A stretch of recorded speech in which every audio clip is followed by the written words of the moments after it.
Gunung Slamet, singgasana sunyi para penjaga tanah Jawa. Menjulang anggun di jantung Pulau Jawa, Gunung Slamet berdiri sebagai atap Jawa Tengah. Sebuah raksasa sunyi dengan puncak setinggi 3.428 meter di atas permukaan laut. Secara kasat mata, ia hanyalah gunung api aktif yang dikelilingi 5 kabupaten: Pemalang, Banyumas, Brebes, Tegal, dan Purbalingga. Namun bagi masyarakat yang hidup di sekitarnya, Gunung Slamet bukan sekedar bentang alam. Ia adalah pusat keseimbangan, gerbang dunia tak kasat mata, dan singgasana para penjaga gaib tanah Jawa. Sejak masa lampau, gunung ini diselimuti kisah-kisah yang dituturkan dari mulut ke mulut. Kisah tentang wali, dewa, danyang, dan makhluk-makhluk yang tak tercatat dalam buku sejarah, namun hidup dalam ingatan kolektif masyarakat. Syekh Maulana Maghribi dan asal-usul nama Slamet. Dalam kisah yang paling tua, disebutkan seorang tokoh suci bernama Syekh Maulana Maghribi pernah bertapa di lereng gunung ini. Ia datang sebagai penyebar agama, membawa cahaya keyakinan ke tanah Jawa. Konon ketika menderita penyakit kulit yang parah, ia menemukan mata air panas yang kini dikenal sebagai pancuran pitu. Air itu menyembuhkannya. Dari situlah sang syekh menamai gunung ini Slamet, sebagai doa agar siapapun yang mendekatinya memperoleh keselamatan lahir dan batin. Sejak saat itu, Gunung Slamet tak hanya dipandang sebagai gunung agung, tetapi sebagai tempat perlindungan spiritual. Ki Semar dan puncak yang terpotong. Legenda lain menyebut campur tangan Ki Semar, tokoh pamomong dan penasehat spiritual para kesatria Jawa. Dikisahkan, pada suatu masa, ada monyet sakti yang berniat memakan bintang-bintang di langit. Untuk mencegah kekacauan kosmis, Ki Semar memotong puncak Gunung Slamet. Potongan itulah yang membentuk rupa puncaknya seperti sekarang. Tidak runcing, melainkan tumpul dan berlapis, seolah menyimpan bekas campur tangan makhluk adikodrati. Mbah Jamur Dipa dan para penguasa tak kasat mata.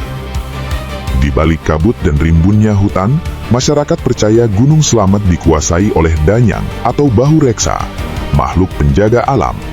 Yang paling dikenal adalah Mbah Jamur Dipa, sosok gaib yang diyakini menjadi perantara doa manusia kepada Tuhan. Bersama dirinya, ada pula Mbah Rantasari, penunggu pohon besar di sekitar jembatan masuk Dusun Bambangan. Mereka bukan untuk ditakuti, tetapi dihormati. Karena itulah, masyarakat rutin menggelar upacara Ruat Bumi, sebuah ritual sakral demi menjaga harmoni antara manusia dan alam gaib Gunung Slamet. Ruat Bumi bukan sekedar tradisi, melainkan perjanjian spiritual. Dimulai dengan persiapan sesaji, panggung lengger, dan aneka hasil bumi. Dilanjutkan dengan peletakan persembahan, pertunjukan calung, penyembelihan kambing, tarian lengger, hingga perebutan sayur dan air, simbol berkah dan kelimpahan. Bagi warga Bambangan, nama Slamet bukan kebetulan. Gunung ini dipercaya sebagai benteng keselamatan, selama manusia tahu diri dan menjaga tata krama. Makhluk kerdil, pasar siluman, dan pos Samarantu. Tak sedikit pendaki mengaku melihat manusia kerdil setinggi sekitar 50 hingga 60 cm, berkulit kemerahan, muncul sekejap lalu menghilang seperti angin. Ada pula kisah pasar siluman, gua misterius, serta pos Samarantu, yaitu sebuah titik yang diyakini sebagai gerbang menuju kerajaan gaib. Di tempat-tempat ini, pendaki sering diperingatkan untuk menjaga ucapan dan sikap.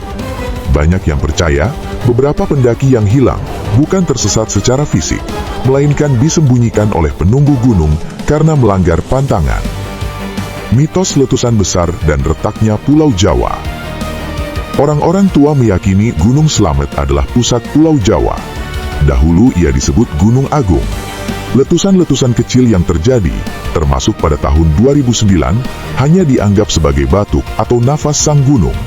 Namun, mitos mengatakan, jika Gunung Slamet benar-benar murka, letusannya dapat membelah Pulau Jawa menjadi dua.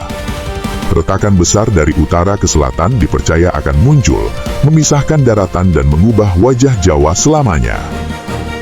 Hewan, penjelmaan, dan pantangan pendakian. Hutan Slamet dihuni lutung, celeng, babi hutan, bahkan macan.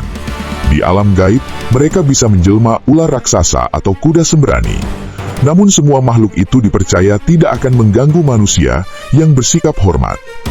Karena itulah, ada banyak larangan saat mendaki. Tidak berbicara sembarangan, tidak mengeluh berlebihan, tidak berkata kasar, tidak buang hajat sembarangan, tidak menebang pohon, dan tidak menggunakan mata air tanpa izin batin. Melanggar pantangan berarti mengundang murka yang tak terlihat, mulai dari kesialan, sakit, hingga kematian. Penutup, gunung yang tidak pernah tidur. Gunung Slamet bukan gunung biasa. Ia adalah saksi bisu zaman, penjaga keseimbangan, dan rumah bagi kekuatan yang tak tercatat sejarah. Selama manusia menjaga adab, Slamet akan tetap menjadi pelindung. Namun bila dilupakan dan dilanggar, ia hanya perlu bernafas sedikit lebih keras untuk mengingatkan bahwa alam tidak pernah benar-benar diam. Ia hanya menunggu manusia belajar hormat.